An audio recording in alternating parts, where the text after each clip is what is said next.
ইমাম পুরোহিতদের জন্য মাসিক ভাতার ব্যবস্থা করেছেন প্রধানমন্ত্রী তারেক রহমান। আনুষ্ঠানিকভাবে সেটির উদ্বোধন হয়েছে। আপনাদের নিশ্চয় মনে আছে, সাবেক প্রধানমন্ত্রী শেখ হাসিনা সারা দেশে মডেল মসজিদ নির্মাণ করেছিলেন। তিনি করেছিলেন মডেল মসজিদ নির্মাণ। প্রধানমন্ত্রী তারেক রহমান ইমাম পুরোহিতদের মাসিক ভাতা দিচ্ছেন। আলোচনার বিষয় সেটি নয়, এর বাইরে আরও একটি ঘোষণার খবর পত্রপত্রিকায় এসেছে। পত্রিকার খবরে বেশ কয়েকটি ফটো কার্ডে যেভাবে এসেছে সেটি হচ্ছে প্রধানমন্ত্রী বলেছেন যে তিনি জেলা এবং উপজেলায় সরকারের যে আইন শৃঙ্খলা কমিটি আছে সেই কমিটিতে এখন থেকে ইমাম সাহেবদেরকেও অন্তর্ভুক্ত করা হবে। এটি নিয়ে খুব বেশি যে আলাপ আলোচনা, বাদ প্রতিবাদ হয়েছে, বিতর্ক হয়েছে তাও নয়। তবে আমাদের বুদ্ধিজীবী ব্রাত্য রাইসু তিনি তার ফেসবুক পোস্টে একটি প্রশ্ন করেছেন, কিসের জোরে তারা থাকবেন? প্রধানমন্ত্রী কি শরিয়া আইন চালু করতে চান? এখন এটি শরিয়া আইন চালু করার লক্ষ্যে করা হচ্ছে কি হচ্ছে না, কিংবা হঠাৎ করে ইমামদেরকেই আইন শৃঙ্খলা কমিটিতে কেন অন্তর্ভুক্ত করার প্রয়োজন দেখা দিল, সে ব্যাপারে অবশ্য সরকারের পক্ষ থেকে আমরা তেমন কোনো ব্যাখ্যা পাইনি।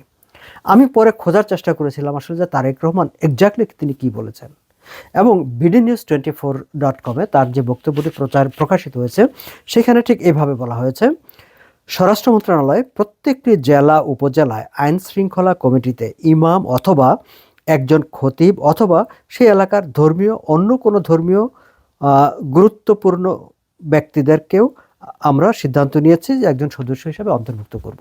অর্থাৎ কেবল যে তিনি ইমামকে বলেছেন তা না, ইমাম অথবা খতিব অথবা অন্য ধর্মের যে গুরুত্বপূর্ণ ব্যক্তি আছে তাকে। এখানে অথবা, এখন অথবা মানে কি?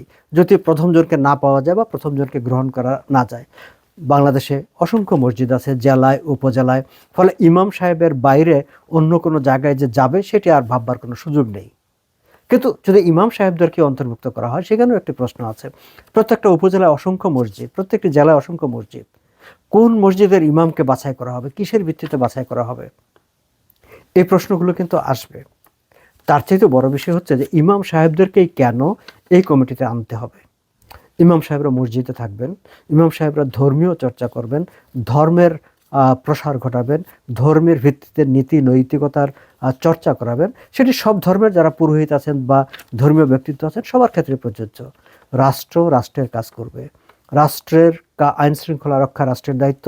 রাষ্ট্র নির্মোহভাবে পক্ষপাতবিহীনভাবে আইন শৃঙ্খলা রক্ষায় কাজ করবে, সেটাই তো কাম্য।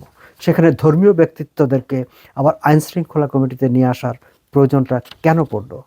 এই প্রশ্নগুলো কিন্তু আমরা করতে পারি। আশা করি আমরা এর ব্যাখ্যা পাবো সরকারের কাছ থেকে।